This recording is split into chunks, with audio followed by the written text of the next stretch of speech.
Good morning everyone. Praise God. എൻ്റെ പേര് മഞ്ജു. ദൈവത്തിൻ്റെ നാമത്തിൽ മഹത്വം ഉണ്ടാകട്ടെ. യേശുക്രിസ്തുവിൻ്റെ സുഗന്ധങ്ങളായിരിക്കുന്നതിന് വേണ്ടിയാണ് നമ്മളെ വിളിച്ചിരിക്കുന്നത്, അല്ലെ? യേശുവിനെ പോലെ ആയിരിക്കുന്നതിന് വേണ്ടി, അവൻ്റെ പരിശുദ്ധിയിൽ ജീവിക്കുന്നതിന് വേണ്ടി, യേശു സംസാരിക്കുന്ന പോലെ, യേശു മനുഷ്യരുമായിട്ട് ഇടപെടുന്ന പോലെ, യേശുവിൻ്റെ സ്വഭാവത്തിൽ, അല്ലെ, ആ നന്മയിൽ ജീവിക്കുന്ന വ്യക്തികളായിരിക്കുന്നതിന് വേണ്ടിയാണ് നമ്മളെ വിളിച്ചിരിക്കുന്നത്. നമ്മളുടെ സുഗന്ധങ്ങളാണ് നമ്മളെങ്കിൽ അത് ഒരു കാരണവശാലും ആർക്ക് സഹിക്കാൻ പറ്റുന്ന തരത്തിലുള്ളതായിരിക്കത്തില്ല. പക്ഷെ പിതാവിനെ സംബന്ധിച്ചിടത്തോളം നമ്മൾ തൻ്റെ പുത്രനായിട്ടുള്ള യേശുവിൻ്റെ സുഗന്ധങ്ങളാണ്. അപ്പം അങ്ങനെ തന്നെ ജീവിക്കാൻ നമുക്ക് ശ്രമിക്കും, അല്ലെ? അപ്പം അതിനെപ്പറ്റിയാണ് ഞാൻ എനിക്ക് പറയാനുള്ളത്. നമുക്ക് മുമ്പോട്ട് പോകുന്നതിന് മുമ്പായിട്ട് നമുക്ക് ഇത് പ്രാർത്ഥിച്ച ശേഷം സംസാരിക്കാത്ത സമയത്തിൽ നന്ദി പറയുന്നു. അങ്ങയുടെ വചനത്തിനായിട്ട് നന്ദി പറയുന്നു കർത്താവേ. അങ്ങയുടെ വചനം ഞങ്ങളെ മാറ്റിമറിക്കുന്ന കർത്താവേ. അങ്ങയുടെ വചനം ഞങ്ങളുടെ ജീവിതത്തിലേക്ക് വെളിച്ചം കൊണ്ടുവരുന്നു കർത്താവ്. ഞങ്ങളുടെ വഴിയിലെ വെളിച്ചമാകുന്നു കർത്താവ്. ഞങ്ങളുടെ ജീവിതത്തിന് വെളിച്ചമാകുന്നു അങ്ങയുടെ വചനം. Thank you Jesus master. ഞങ്ങളോട് സംസാരിക്കുന്ന നന്ദി പറയുന്നു കർത്താവ്. അങ്ങയ്ക്ക് ഇഷ്ടമുള്ള രീതിയിൽ ജീവിക്കാനുള്ള കൃപ തന്നെ അപേക്ഷിക്കുന്നു. യേശുവിനെ പോലെ സംസാരിക്കുന്നതിനായിട്ട്, യേശുവിനെ പോലെ പെരുമാറുന്നതിനായിട്ട്, യേശുവിൻ്റെ സ്വഭാവം കാണിക്കുന്നതിനായിട്ട് കർത്താവ്. Thank you Jesus master. ഞങ്ങളെ കൃപ കൊണ്ട് നിറയ്ക്കണമെന്ന് അപേക്ഷിക്കുന്നു യേശുവിൻ നാമത്തിൽ. ആമേൻ. നമുക്കിന്ന് 2 കൊരിന്ത്യർക്കെതിരെ ലേഖനത്തിലേക്ക് പോകും. 2 ചാപ്റ്ററിന്റെ 14 തൊട്ട് 17 വരെയുള്ള വാക്കുകൾ. 2 കൊരിന്ത്യരുടെ 2 ചാപ്റ്ററിന്റെ 14 തൊട്ട് 17 വരെയുള്ള വാക്കുകൾ. ഇത് എല്ലാവർക്കും അറിയാവുന്ന വാക്കുകളാണ്, പക്ഷെ എന്നാലും ഒന്ന് വായിക്കുവാണ്. ഇങ്ങനെ പറഞ്ഞിരിക്കുന്നത്: ക്രിസ്തുവിൽ ഞങ്ങളെ എപ്പോഴും ജയോത്സവമായി നടത്തുകയും എല്ലായിടത്തും ഞങ്ങളെ കൊണ്ട് തൻ്റെ പരിജ്ഞാനത്തിന്റെ വാസന വെളിപ്പെടുത്തുകയും ചെയ്യുന്ന ദൈവത്തിന് സ്തോത്രം. രക്ഷിക്കപ്പെടുന്നവരുടെ ഇടയിലും നശിക്കുന്നവരുടെ ഇടയിലും ഞങ്ങൾ ദൈവത്തിന്റെ ക്രിസ്തുവിന്റെ സൗരഭ്യവാസനാകുന്നു. ഇവർക്ക് മരണത്തിൽ നിന്നും മരണത്തിലേക്കുള്ള വാസന, അവർക്കോ ജീവനിൽ നിന്ന് ജീവനിലേക്കുള്ള വാസന തന്നെ. എന്നാൽ ഇതിന് ആര് പ്രാപ്തൻ? ഞങ്ങൾ ദൈവവചനത്തിൽ കൂട്ടുചേർക്കുന്ന അനേകരെ പോലെ അല്ല, നിർമ്മലതയോടും ദൈവത്തിന്റെ കൽപ്പനയാലും ദൈവസന്നിധിയിൽ ക്രിസ്തുവിൽ സംസാരിക്കുന്നു. അപ്പോൾ ഒന്നാമത്തെ കാര്യം ഇവിടെ പറഞ്ഞിരിക്കുക, 14ാമത്തെ വാക്യം പറഞ്ഞിരിക്കുന്നു ക്രിസ്തുവിൽ എന്ന് പറഞ്ഞിരിക്കുന്നത്. അപ്പൊ നമ്മള് ക്രിസ്തുവിലായിരിക്കുന്ന വ്യക്തികളായിരിക്കുക. ക്രിസ്തുവിലായിരിക്കണമെന്നെങ്കിൽ അവനെ അനുഗമിക്കുന്ന വ്യക്തികളായിരിക്കുക, യേശുക്രിസ്തു പറയുന്ന പോലെ ജീവിക്കുന്ന വ്യക്തികളായിരിക്കുക, യേശുവിനെ ഒബേ ചെയ്യുന്ന അനുസരിക്കുന്ന വ്യക്തികളായിരിക്കുക, അല്ലെ? അങ്ങനെയുള്ള വ്യക്തികളെ പറ്റിയാണ് പറഞ്ഞത് ക്രിസ്തുവിലായിരിക്കുന്നവർ, അല്ലെ? ക്രിസ്തുവിൽ ആയിരിക്കുമ്പോൾ എന്താ പറയുക, യേശുവിനെ ഇപ്പൊ ഒന്നാമത്തെ കാര്യം പറയുവാണെങ്കിൽ നമ്മള് യേശുവിനെ വിശ്വസിക്കുവാണെങ്കിൽ അപ്പൊ അവിടെ ഈ ലോകത്തു നിന്നും ദൈവം നമ്മളെ സെപ്പറേറ്റ് ചെയ്തുകൊണ്ട് ഹോളി സ്പിരിറ്റ് ഗോഡോട് നമ്മളെ മുദ്രയിടുന്നു. പക്ഷെ അങ്ങനെ മുദ്രയിട്ടിരിക്കുന്ന എല്ലാ വ്യക്തികളും ദൈവത്തിലായിരിക്കുന്നവരായിരിക്കണം എന്ന് നിർബന്ധമില്ല. എന്താ ഞാൻ അത് പറഞ്ഞെന്ന് വെച്ച് കഴിഞ്ഞാലും, ആദ്യം നമ്മൾ വിശ്വസിച്ചു, യേശുവിനെ രക്ഷകനായിട്ട് സ്വീകരിച്ചു, സ്നാനമൊക്കെ എടുത്തു കഴിയുമ്പോഴേക്കും ദൈവം തൻ്റെ ആത്മാവിനാൽ നമ്മൾ മുദ്രയിടുന്നു. പക്ഷെ അത് കഴിഞ്ഞ് ചില ആൾക്കാരെങ്കിലും തങ്ങളുടെ ഇഷ്ടത്തിന് പ്രകാരം നടക്കുന്ന വ്യക്തികൾ ഒരുപാടുണ്ട്. അപ്പൊ അങ്ങനെയുള്ളവരെ പറ്റിയല്ല ക്രിസ്തുവിലായിരിക്കുന്ന വ്യക്തികൾ എന്ന് പറയുന്നത്. അപ്പൊ ക്രിസ്തുവിൽ ആയിരിക്കുക എന്ന് പറയാൻ ശരിക്കും പറഞ്ഞത് റിയൽ മീനിങ് എടുക്കും നമ്മൾ പറയുവാണെങ്കിൽ, യേശുവിന്റെ വചനം കേട്ടുകൊണ്ട് ഹോളി സ്പിരിറ്റ് ഗോഡിനാൽ നയിക്കപ്പെടുന്ന വ്യക്തികൾ, ഹോളി സ്പിരിറ്റ് ഗോഡ് പറയുന്ന അനുസരിച്ച് ജീവിക്കുന്ന വ്യക്തികൾ. നമുക്കറിയാലോ, റോമക്കത്ത് ലേഖനത്തിന്റെ 8ാമത്തെ ചാപ്റ്ററിലേക്ക് പോകുമ്പോൾ 1ാമത്തെ വാക്ക് അങ്ങനെ പറഞ്ഞിരിക്കുന്നത്. മലയാളം ബൈബിളിൽ തന്നെ കംപ്ലീറ്റ് ആയിട്ട് പറഞ്ഞിട്ടില്ല, പക്ഷെ ഇംഗ്ലീഷ് ബൈബിൾ ഇപ്പോൾ കിങ് ജെയിംസ് വേർഷനിലേക്ക്, ന്യൂ കിങ് ജെയിംസ് വേർഷനിലേക്ക് പോകുമ്പോൾ ഇങ്ങനെയാണ് പറഞ്ഞിരിക്കുന്നത്: those who are in Christ Jesus, those who are not led by the fleshly nature, the carnal nature, but are led by Holy Spirit God എന്ന് പറഞ്ഞിരിക്കുന്നത്. അപ്പൊ holy spirit ഗോഡിനാൽ നയിക്കപ്പെടുന്ന, carnal nature കൊണ്ട്, fleshly nature, ജഡത്തിന്റെ സ്വഭാവം കൊണ്ട് നയിക്കപ്പെടുന്നവരല്ല, പക്ഷെ holy spirit ഗോഡിനാൽ നയിക്കപ്പെടുന്ന വ്യക്തികൾ, അങ്ങനെയുള്ളവരാണ് യേശുവിലായിരിക്കുന്നത്. അങ്ങനെയുള്ളവർക്ക് ഒരു കണ്ടംനേഷൻ ഇല്ലെന്ന് പറഞ്ഞിരിക്കുന്നത്.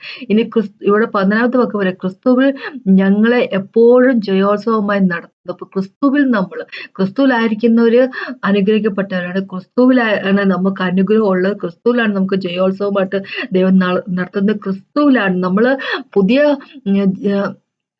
വ്യക്തികളായി തീർന്നു കഴിയുമ്പോൾ, അല്ലെ, വീണ്ടും ജന്മം പ്രാർത്ഥിച്ചു കഴിയുന്ന വ്യക്തികളെ ദൈവം ക്രിസ്തുവിലാണ് ആക്കി വെച്ചിരിക്കുന്നത്. ക്രിസ്തുവിലായിരിക്കുന്ന വ്യക്തികളാണ്, അല്ലെ? പുതിയ ജീവിതം എന്നുള്ളത് ക്രിസ്തുവിലാണ്.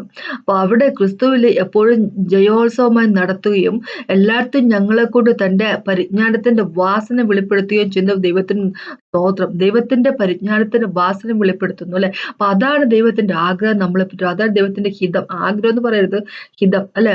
ദൈവത്തിന്റെ വില്ല് നമ്മളെ പറ്റിയുള്ള, ദൈവത്തിനെ പറ്റിയുള്ള, യേശുക്രിസ്തുവിനെ പറ്റി പരിജ്ഞാനം, ദൈവത്തെ പറ്റി, പിതാവിനെ പറ്റിയുള്ള പരിജ്ഞാനം, ഹോസ്പിറ്റൽ കോഡിനെ പറ്റിയുള്ള പരിജ്ഞാനം നമ്മൾ വഴി സ്പ്രെഡ് ചെയ്യും എല്ലായിടത്തും അല്ലെ.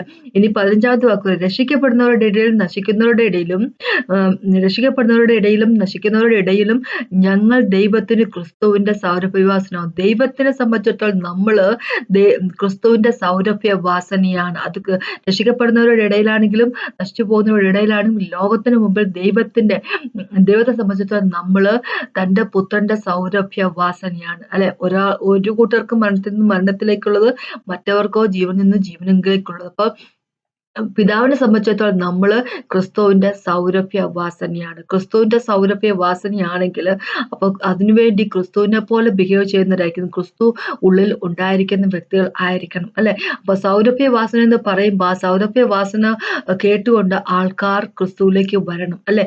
അപ്പൊ ക്രിസ്തു ഇവിടെ ഉണ്ടായിരുന്നപ്പോൾ എങ്ങനെയാണ് തന്റെ പിതാവിനെ റെപ്രസെന്റ് ചെയ്യുന്നത്, അതുപോലെ റെപ്രസെന്റ് ചെയ്യുന്ന വ്യക്തികളായിരിക്കുക അല്ലെ. അതിനെപ്പറ്റിയാണ് പറഞ്ഞിരിക്കുന്നത്. സൗരഭ്യവാസന കേട്ടുകൊണ്ട് ദൈവത്തിലേക്ക് മനുഷ്യർ വരണം അല്ലെ. നമുക്കിപ്പോ ഒരു നല്ലൊരു കാപ്പി എന്ന് പറയട്ടെ, കാപ്പി കുടിക്കുന്ന ആൾക്കാര്, ചായ കുടിക്കുന്ന ആൾക്കാര് നല്ല ഒരു ബ്രൂ കോഫീന്റെ ഒക്കെ സ്മെല്ല് കേട്ട് കഴിയുമ്പോൾ, സ്മെല്ല് നമുക്ക് കിട്ടിക്കഴിയുമ്പോൾ നമുക്കും തോന്നുന്നു എനിക്കും ഒരു ബ്രൂ കോഫി വേണം. നല്ല ഫിഷ് ഫ്രൈന്റെ സ്മെല്ല് വന്നു കഴിയുമ്പോൾ അല്ലെ, എനിക്കും വേണം ഫിഷ് ഫ്രൈ. അതെങ്ങനെയെങ്കിലും നമ്മൾ ഉണ്ടാക്കി കഴിക്കും അല്ല. അങ്ങനെ ഉണ്ടാക്കി കഴിക്കണമെന്ന് തീവ്രമായിട്ടുള്ള ആഗ്രഹമുള്ള ആൾക്കാർ എങ്ങനെയെങ്കിലും എവിടെയെങ്കിലും പോയി മീൻ വാങ്ങിച്ചുകൊണ്ട് വന്ന് അത് വെട്ടി തേച്ച് കഴുകി വൃത്തിയാക്കി അത് അല്ലെ ഫ്രൈ ചെയ്ത് കഴിച്ചിരിക്കും. കാരണം അവർക്ക് ആഗ്രഹം, സ്മെല്ലോ അയ്യോ എനിക്കത് കിട്ടണം എന്നുള്ള ആഗ്രഹം. എന്ന് പറഞ്ഞ പോലെ യേശുക്രിസ്തുവിന്റെ സുഗന്ധം നമ്മള് സ്പ്രെഡ് ചെയ്യുമ്പോ അല്ലെ, എന്താ പറയാ, വാസന വെളിപ്പെടുത്തുമ്പോ യേശുവിലേക്ക് വരണമെന്ന്, ദൈവത്തിലേക്ക് വരണമെന്ന് ആഗ്രഹം മനുഷ്യർക്ക് തോന്നും അല്ലെ. ഇനി ദൈവത്തിന്റെ സുഗന്ധം എന്ന് പറയുന്നോണ്ട് 2 കാര്യങ്ങളുണ്ട് അല്ലെ. നമുക്കറിയാം യേശുവിന്റെ സ്വഭാവം അല്ലെ, യേശുവിനെ പോലെ ആയിത്തീരുക, യേശുവിന്റെ സ്വഭാവം. പിന്നെ എന്താന്ന് വെച്ച് കഴിഞ്ഞാൽ യേശുവിന്റെ പവറിൽ ഓപ്പറേറ്റ് ചെയ്യുന്ന വ്യക്തികളായിരിക്കുക. തന്റെ ശിഷ്യന്മാരെ യേശു വചനം പറയുന്നതിന് വേണ്ടി വിട്ടപ്പോൾ നമുക്കറിയാം മത്തായിയുടെ 10 എഴുതിയിരിക്കുന്ന കാര്യമാണ്. എന്താ പറഞ്ഞ, അവർക്ക് പവർ കൊടുത്താ വിട്ടിരുന്നത്, അവർക്ക് അനോയിന്റിങ് കൊടുത്ത പവർ കൊടുത്താ വിട്ടിരിക്കുന്നത് അല്ലെ. അവർക്ക് ഗോസ്പൽ പറയുന്നതിന്, ആൾക്കാരെ ഹീലാക്കുന്നതിനും ഒക്കെ, ഡീമൺസിനെ ഓടിക്കുന്നതിനും, പിശാചിന്റെ ആത്മാക്കളെ ദുരാത്മാക്കളെ ഓടിക്കുന്നതിനുള്ള പവർ, അതിന്റെ അനോയിന്റിങ് എല്ലാം കൊടുത്തു വിട്ടിരിക്കുന്നത്. അപ്പൊ യേശുവിനെ പോലെ, സ്വഭാവത്തിൽ യേശുവിനെ പോലെ ആയിരിക്കും, പവറിൽ യേശുവിനെ പോലെ ആയിരിക്കും. അതാണ് ദൈവത്തിന്റെ ഇഷ്ടം അല്ലെ. അപ്പം മത്തായിന്റെ 5 വരുമ്പോൾ യേശുക്രിസ്തു തന്നെ പറഞ്ഞിരിക്കുക എങ്ങനെയുള്ള വ്യക്തികളായിരിക്കണം എന്നതിനെ പറ്റി പറഞ്ഞിരിക്കുക. പുതിയ ലോ തന്നെ കൊടുത്തിരിക്കുന്നു അല്ലെ. നമ്മളിങ്ങനെ സാധാരണഗതിയിൽ പറയും അല്ല, നമ്മൾ ന്യായപ്രമാണത്തിന്റെ കീഴിൽ വരുന്ന ആൾക്കാരൊന്നുമില്ല. നമുക്കിപ്പോ ചർച്ച എന്ന് പറഞ്ഞ ന്യായപ്രമാണത്തിന്റെ കീഴിലൊന്നുമില്ല. അപ്പൊ നമുക്ക് ലോ ഒന്നും നമ്മള് ന്യായപ്രമാണം ഒന്നും അനുസരിക്കേണ്ട കാര്യമൊന്നുമില്ല. Okay, correct. ന്യായപ്രമാണം ഒന്നും അനുസരിക്കേണ്ട കാര്യമൊന്നുമില്ല. പക്ഷെ യേശുവിന്റെ പ്രമാണം അനുസരിക്കുന്നതിന് നമുക്ക് ബുദ്ധിമുട്ടുണ്ടായി കഴിഞ്ഞാൽ യേശുവിന്റെ കിങ്ഡത്തിൽ നമുക്ക് ജീവിക്കാൻ പറ്റത്തില്ലല്ലോ. യേശു എന്ന് പറഞ്ഞാൽ രാജാവാണ്. രാജാവിന്റെ ഒരു രാജ്യമുണ്ട്. ആ രാജ്യത്തിന്റെ പേരാണ് ദൈവത്തിന്റെ കിങ്ഡം, ദൈവത്തിന്റെ രാജ്യം. ആ ദൈവത്തിന്റെ രാജ്യത്തിൽ, സ്വർഗത്തിന്റെ രാജ്യത്ത് അവിടെ യേശു പറയുന്ന കാര്യങ്ങൾ നടക്കത്തുള്ളൂ.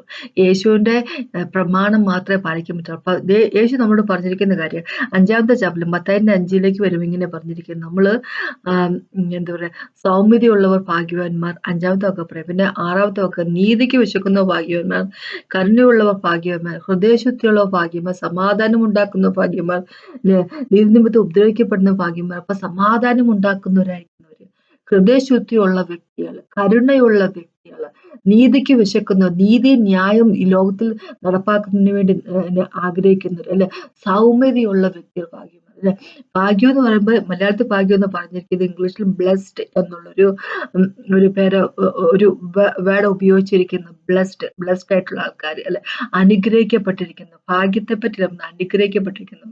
ഭാഗ്യം എന്ന് പറഞ്ഞാൽ ലക്ക് എന്നല്ല, അതല്ല, അനുഗ്രഹിക്കപ്പെട്ടിരിക്കുന്നു എന്ന് പറഞ്ഞിരിക്കുന്നത്. എന്ന് വെച്ച് കഴിഞ്ഞാല് സൗമ്യതയുള്ള വ്യക്തികളായിരിക്കണം, കരുണയുള്ള വ്യക്തികളായിരിക്കണം, നീതിക്കും ന്യായത്തിനും വേണ്ടി നിൽക്കുന്ന വ്യക്തികളായിരിക്കണം, സമാധാനത്തിന് വേണ്ടി നിൽക്കുന്ന വ്യക്തിയായിരിക്കണം, എന്താ പറയാ, പിന്നെ ഹൃദയശുദ്ധിയുള്ള വ്യക്തികളായിരിക്കണം. അതൊക്കെയാണ് യേശുക്രിസ്തു നമ്മളെ പറ്റിയുള്ള ദൈവത്തിന്റെ ഹിതം എന്ന് പറഞ്ഞാൽ അതാണ്, അല്ലെ?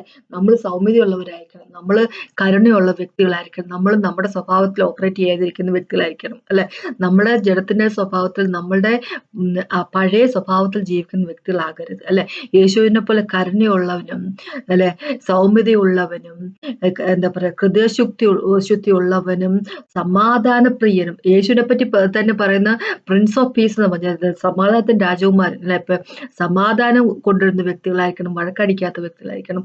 അതൊക്കെയാണ് നമ്മളെ പറ്റിയുള്ള ആഗ്രഹം. അപ്പൊ അതുപോലെ ആയിരിക്കണം, യേശുവിനെ പോലെ പരിശുദ്ധിയുള്ളവനായിരിക്കും, ഹൃദയത്തിന് ശുദ്ധിയുള്ള വ്യക്തിയായിരിക്കണം. അപ്പൊ അതാണ് യേശു എങ്ങനെയായിരുന്നു അതിനെപ്പറ്റിയാണ് പറയുന്നത്. അതുപോലെ നമ്മളായിത്തീർന്നു വന്നത് സ്വഭാവത്തെ പറ്റി പറയാം. ഫിലിപ്പിയർക്ക് ലേഖനത്തിൽ 1-ാമത്തെ ചാപ്റ്ററിലേക്ക് പോകുമ്പോൾ 27-ാമത്തെ വാക്കിൽ ഇങ്ങനെ പറഞ്ഞു, നമ്മള് എന്താ പറയാ, നമ്മൾ കേട്ടിരിക്കുന്ന ഗോസ്പലിന് യോഗ്യമായ വണ്ണമായിട്ടുള്ള ഒരു ജീവിതം ജീവിക്കുന്ന വ്യക്തികളായിരിക്കണം നമ്മളെന്ന് പറഞ്ഞിരിക്കുക. ഇതേപോലെ തന്നെ എന്താ പറയാ, 2-ാമത്തെ പത്രോസിലേക്കും 1-ാമത്തെ പത്രോസിലേക്ക് പോകുമ്പോൾ അതന്നെ പറഞ്ഞിരിക്കുക. 2-ാമത്തെ ചാപ്റ്ററിന്റെ 11-ഉം 12-ഉം ഒക്കെ വായിക്കുമ്പോൾ അതന്നെ പറഞ്ഞിരിക്കുന്നത്, അല്ലെ? നമ്മൾ മറ്റുള്ളവരുടെ ഇടയിൽ ഓണറബിൾ ആയിട്ടുള്ള, റെസ്പെക്ട് കിട്ടത്തക്ക രീതിയിലുള്ള, ഈ ജാതികളുടെ ഇടയിൽ നമ്മൾ റെസ്പെക്ട് കിട്ടത്തക്ക രീതിയിലുള്ള ജീവിതമായിരിക്കണം നമ്മൾ ജീവിക്കാൻ എന്ന് പറഞ്ഞിരിക്കുക. അത് ആ ദൈവത്തിന്റെ ആ പരിശുദ്ധിയിൽ ജീവിക്കുന്ന വ്യക്തികളായിരിക്കണം. ദൈവം ഹോളി ആയിരിക്കുന്ന പോലെ തന്നെ, ദൈവം പരിശുദ്ധനായിരിക്കുന്ന പോലെ നമ്മളും പരിശുദ്ധനായിരിക്കുക എന്നാണല്ലോ പറഞ്ഞിരിക്കുന്നത്. അപ്പൊ അതുപോലെ അത് ദൈവത്തിന്റെ സ്വഭാവം, യേശുക്രിസ്തുവിന്റെ സ്വഭാവത്തെ പറ്റി പറയുക. ഇനി യേശുവിനെ പോലെ പവർ ഉള്ളവരായിരിക്കണം, അല്ലെ? നമ്മള് കാര്യം എന്ന് വെച്ചാൽ ദൈവത്തിന്റെ രാജ്യം എന്ന് പറഞ്ഞാൽ വെറുതെ വാക്കിലുള്ളതല്ല, അല്ലെ? വെറുതെ കുറച്ച് സംസാരിച്ചുകൊണ്ട് പറഞ്ഞിട്ട് കാര്യമില്ല. ചില സ്ഥലങ്ങളിലൊക്കെ വചനം മാത്രം പറഞ്ഞിട്ട് കാര്യമില്ല, അല്ലെ? വചനം, ദൈവത്തിന്റെ വചനം ഇരുതല മൂർച്ചയുള്ള വാള് പോലെയാണ്, അല്ലെ? ഡബിൾ എഡ്ജ് സോഡ് പോലെയാണ്. അതൊക്കെ വാസ്തവം തന്നെ. പക്ഷെ ചില സ്ഥലങ്ങളിൽ ചെല്ലുമ്പോൾ ആൾക്കാരോട് യേശു രക്ഷകനാണെന്നും എന്താ പറയുക, നമ്മുടെ പാപത്തെ മോചിപ്പിക്കുന്നതിനായിട്ട് എന്താ യേശുക്രിസ്തു ലോകത്തിലേക്ക് വന്നിരിക്കുന്നതാണെന്നും നമ്മൾ വെറുതെ പറയുമ്പോൾ അത് അവർക്കൊരു ഇഫക്റ്റ് ഉണ്ടാകത്തില്ല. യേശു അങ്ങനെ തന്നെ മിനിസ്ട്രി ചെയ്തത്. ജെറുസലേമിലും ഗലീലയൊക്കെ ചെയ്ത മിനിസ്ട്രി എടുത്ത് നോക്കുക, നമുക്കൊരു കാര്യം മനസ്സിലാവും. യേശു സ്വർഗരാജ്യത്തെ പറ്റി സംസാരിക്കുകയും പ്രീച്ച് ചെയ്യുകയും അതോടൊപ്പം തന്നെ ആൾക്കാരെ ഹീൽ ചെയ്യുകയും സുഖപ്പെടുത്തുകയും ഡീമൻസിനെ ഓടിക്കുകയും കണ്ണുപൊട്ടന്മാർക്ക് കാഴ്ച കൊടുക്കുക, അതൊക്കെ ചെയ്തുകൊണ്ടിരിക്കുകയായിരുന്നു, അല്ലെ? അപ്പൊ പവറും കാണിക്കും, പിന്നെ എന്താ പറയാ, പ്രീച്ചും ചെയ്യും, അല്ലെ? ഇപ്പൊ 1-ാമത്തെ കൊരിന്ത്യർക്ക് ലേഖനത്തില് ഇങ്ങനെ പറഞ്ഞിരിക്കുന്ന, പോള് തന്നെ പറഞ്ഞിരിക്കുന്ന കാര്യം, ഞാൻ നിങ്ങളുടെ ഇടയിലേക്ക് വന്നപ്പോ ഞാൻ വന്നിരിക്കുന്നത് എന്താ പറയണേ, വലിയ ഫിലോസഫിക്കൽ ആയിട്ടുള്ള കാര്യമൊന്നും പറഞ്ഞുകൊണ്ടൊന്നും അല്ല വന്നിരിക്കുന്നത്, അത് വാസ്തവം. പക്ഷെ സ്പിരിറ്റിന്റെയും എന്താ പറയുക, സ്പിരിറ്റിന്റെയും പവറിന്റെ മാനിഫെസ്റ്റേഷൻ ആയിട്ട് വന്നിരിക്കുന്നത്, അല്ലെ?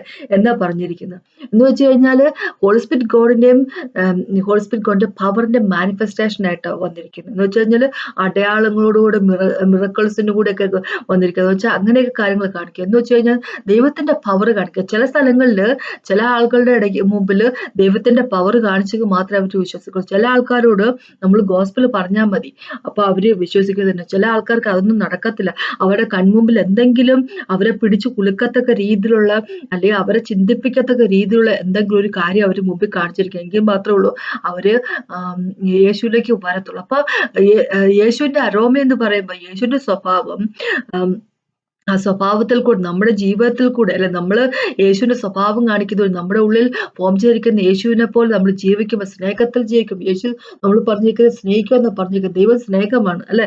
അപ്പൊ ദൈവം സ്നേഹമാണ്, ദൈവം വെളിച്ചമാണ്. അപ്പൊ ആ വെളിച്ചം, ആ സ്നേഹം ഈ സമൂഹത്തിലേക്ക് നമ്മൾ കാണിക്കുമ്പോൾ, പിന്നെ യേശുവിന്റെ പവർ നമ്മൾ കാണിക്കുമ്പോൾ, അതെല്ലാം യേശുവിനെ പറ്റിയുള്ള യേശുവിന്റെ അറിവ്, യേശുവിന്റെ അരോമ സ്പ്രെഡ് ചെയ്യുകയോ ചെയ്യുന്നത്, യേശുവിന്റെ എന്താ പറയാ സൗരഭ്യം നമ്മളായിട്ട് സ്പ്രെഡ് ചെയ്യുന്നു. അപ്പൊ അങ്ങനെയുള്ള വ്യക്തികളായിരിക്കണം നമ്മുടെ ജീവിതം മൊത്തം എന്താ പറയാ ദൈവത്തിന്റെ ഗ്ലോറിക്കായിട്ട് മാറ്റി വെച്ചിരിക്കുന്ന വ്യക്തികളായിരിക്കണം, അല്ലാതെ നമ്മളുടെ ഗ്ലോറിക്കായിട്ട് മാറ്റി വെച്ചിരിക്കുന്ന വ്യക്തികളായിരിക്കരുത്, അല്ലെ? അപ്പൊ ഇവിടെ തന്നെ 2-ാമത്തെ കൊരിന്ത്യർ 2-ാമത്തെ ചാപ്റ്ററിന്റെ 17-ാമത്തെ വാക്കിൽ ഇവിടെ എങ്ങനെയാണ് എഴുതി വെച്ചിരിക്കുന്നത്, ഞങ്ങൾ ദൈവവചനത്തിൽ കൂട്ടുചേർക്കുന്ന അനേകരെ പോലെ അല്ല, നിർമ്മലതയോടും ദൈവത്തിന്റെ കൽപ്പനയാലും ദൈവസന്നിധിയിൽ ക്രിസ്തുവിൽ സംസാരിക്കുന്നു, നിർമ്മലയോടുകൂടിയും നിർമ്മലതയോടും ദൈവത്തിന്റെ കൽപ്പനയാലും ദൈവസന്നിധിയിൽ ക്രിസ്തുവിൽ സംസാരിക്കുന്നു.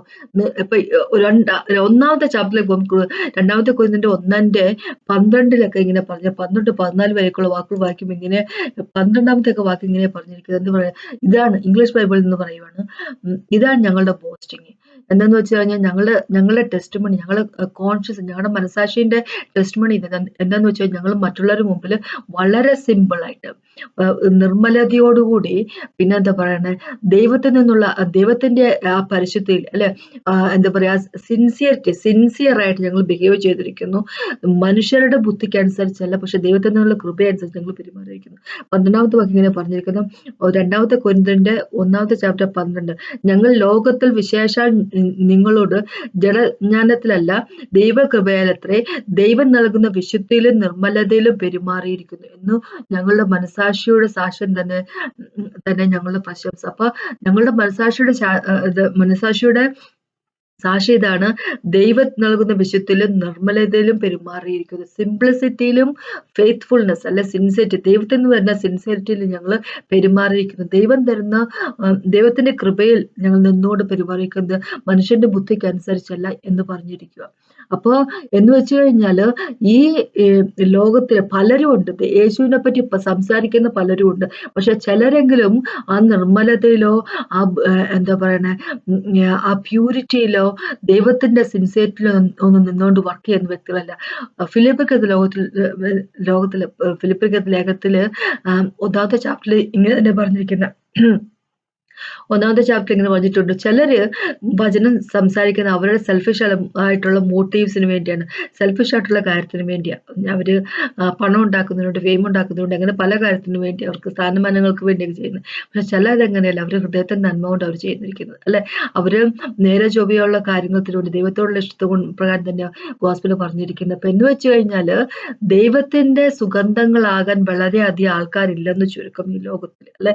ദൈവത്തിന്റെ വചനം നമ്മൾ പറയാതെ തന്നെ മനുഷ്യര് മനസ്സിലാക്കണം. എന്ന് വെച്ച് കഴിഞ്ഞാല് നമ്മുടെ ജീവിതത്തിലേക്ക് നോക്കുമ്പോൾ അല്ലെ, യേശുക്രിസ്തുവിനെ പറ്റി നമ്മൾ പറയാതെ തന്നെ മനുഷ്യര് മനസ്സിലാക്കണം. എന്ന് വെച്ച് കഴിഞ്ഞാൽ നമ്മുടെ ജീവിതത്തിലേക്ക് ആൾക്കാർ നോക്കുമ്പോൾ ഇത് ചുറ്റോട് ചുറ്റും കാണുന്ന ആൾക്കാരെ പോലെ അല്ലല്ലോ ഇവർക്ക് എന്തോ ഒരു പ്രത്യേകത ഉണ്ടല്ലോ എന്നും മറ്റുള്ളവരെ കൊണ്ട് പറയിപ്പിക്കത്തക്ക രീതിയിലുള്ളൊരു ജീവിതമായിരിക്കണം നമ്മൾ ജീവിക്കുന്നത്. ചുരുക്കം നമ്മളുടെ പെരുമാറ്റം, ഈ ലോകത്തിൽ നമ്മൾ ചെയ്യുന്ന കാര്യങ്ങൾ, നമ്മൾ ഫോളോ ചെയ്യുന്ന കാര്യം, നമ്മുടെ ജീവിതത്തിന്റെ പരിശുദ്ധി, അതെല്ലാം വളരെയധികം പ്രാധാന്യമായിട്ടുള്ള കാര്യമാണ്. നമുക്ക് തോന്നുന്ന രീതിയിലൊരു ജീവിതം ജീവിച്ചിട്ട് പിന്നെ നമ്മൾ ചെന്ന് യേശുക്രിസ്തുവിനെ പറ്റി പറയാൻ ശ്രമിച്ചിട്ടുണ്ട്, ആൾക്കാർ കേൾക്കാൻ പോകത്തില്ല.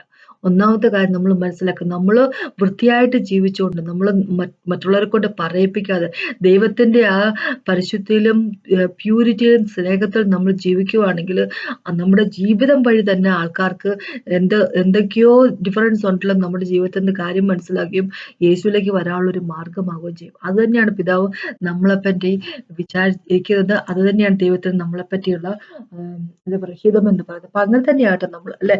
അപ്പൊ ഒരുപാട് പേരുണ്ട് തന്റെ ഇഷ്ടത്തിന് പ്രകാരം, അവരുടെ ഇഷ്ടത്തിന് പ്രകാരം എന്താ പറയാ ഗോസ്പല് പ്രീച്ച് ചെയ്യുകയും അവരുടെ ആവശ്യത്തിനായിട്ട് അവരുടെ നേട്ടത്തിനായിട്ട് ചെയ്യുന്ന വ്യക്തികളുണ്ട്. പക്ഷെ നമ്മൾ അങ്ങനെ ആകരുത് അല്ലെ. ദൈവത്തിന്റെ അരോമയാണ് നമ്മൾ, ദൈവത്തിന്റെ യേശുക്രിസ്തുവിന്റെ സുഗന്ധങ്ങളാണ് നമ്മൾ. അപ്പൊ അങ്ങനെ തന്നെ ആയിരിക്കട്ടെ നമ്മൾ അല്ലെ. മരണത്തിലേക്ക് നടന്നു പോയിക്കൊണ്ടിരിക്കുന്നവർക്ക്, നാശത്തിലേക്ക് നടന്നു പോയിക്കൊണ്ടിരിക്കുന്ന മരണത്തിന്റെ സുഗന്ധമാണ് അതിന്റെ ഫ്രേഗ്രൻസ് ആണെങ്കിൽ, ജീവിതത്തിലേക്ക് വന്നുകൊണ്ടിരിക്കുന്ന ആൾക്കാർക്ക് ജീവന്റെ ഫ്രേഗ്രൻസ് തന്നെയായിരിക്കട്ടെ നമ്മൾ. അങ്ങനെ ആയിരിക്കട്ടെ യേശുവിനെ പിതാവിനെ സംബന്ധിച്ചിടത്തോളം അല്ലെ, ദൈവത്തിന്റെ രാജ്യം കൊണ്ടുവരുന്ന വ്യക്തികളായിരിക്കട്ടെ, ദൈവത്തിന്റെ രാജ്യത്തിനായിട്ട് ജീവിക്കുന്ന വ്യക്തികളായിരിക്കട്ടെ നമ്മൾ അല്ലെ. ദൈവത്തിന്റെ രാജ്യം ലോകത്തിലേക്ക് കൊണ്ടുവരണം എന്ന് വിചാരിച്ചുകൊണ്ട് ജീവിക്കുന്ന വ്യക്തികളായിരിക്കട്ടെ. അല്ലാതെ നമ്മുടെ ഇഷ്ടത്തിനായിട്ട് എങ്ങനെയെങ്കിലും സൺഡേ പോയി ചർച്ചിൽ പോകണം, ഏതെങ്കിലും ഒരു ചർച്ചിന്റെ പാട്ടാക്കി നിൽക്കുവാണെങ്കിൽ ആനുകൂല്യങ്ങളൊക്കെ ഉണ്ട്, അല്ലെങ്കിൽ എന്താ പറയുക കുഞ്ഞുങ്ങളുടെ കല്യാണമൊക്കെ നടക്കും, കുഞ്ഞുങ്ങളുടെ വിദ്യാഭ്യാസ കാര്യത്തിന് അങ്ങനെ അല്ലെ ഏതെങ്കിലുമൊക്കെ ഒരു ചർച്ചിന്റെ പാട്ടായിട്ട് കയറി നിൽക്കാം എന്നൊക്കെ പറഞ്ഞിരിക്കുന്നത്. അതുപോലെ അതിനായിട്ട് വരരുത് അല്ലെ, അതിനായിട്ടായിരിക്കട്ടെ ചർച്ചിൽ പോകുന്നത് അല്ലെ. ഒരു ക്ലബിൽ ചെന്ന് ചേരുന്ന പോലെ ആയിരിക്കട്ടെ ചർച്ചയിൽ ചെന്ന് ചേരുന്നത് അല്ലെ. ദൈവത്തിന് വേണ്ടി ജീവിക്കുന്നതിന് വേണ്ടി ആയിരിക്കണം. അപ്പൊ അതിനെപ്പറ്റി എനിക്ക് പറയുള്ളൂ. അപ്പൊ ഒന്ന് പ്രാർത്ഥിച്ചു നിർത്താം. കർത്താവ് സമയത്തായിട്ട് നന്ദി പറയുന്നു. അങ്ങയുടെ കൃപയ്ക്കായിട്ട് നന്ദി പറയുന്നു കർത്താവെ. അങ്ങയുടെ വചനത്തിനായിട്ട് ഞങ്ങളോട് സംസാരിച്ചതിനായിട്ട് ഞങ്ങൾ വഴി കർത്താവ് അങ്ങയുടെ അറിവിൻ്റെ ഫ്രേഗ്രൻസ് അത് അങ്ങ് സ്പ്രെഡ് ചെയ്യും എന്നുള്ളതിനായിട്ട് നന്ദി പിതാവേ. യേശുവിൻ നാമത്തെ thank you Jesus master God. എല്ലാ കൃപയ്ക്കായിട്ട് നന്ദി പറയുന്നു യേശുവിൻ നാമത്തിനാണ്. ഇത് കേട്ടിട്ട് നന്ദി ദൈവത്തിനകത്തും മഹത്വം ഉണ്ടാകട്ടെ.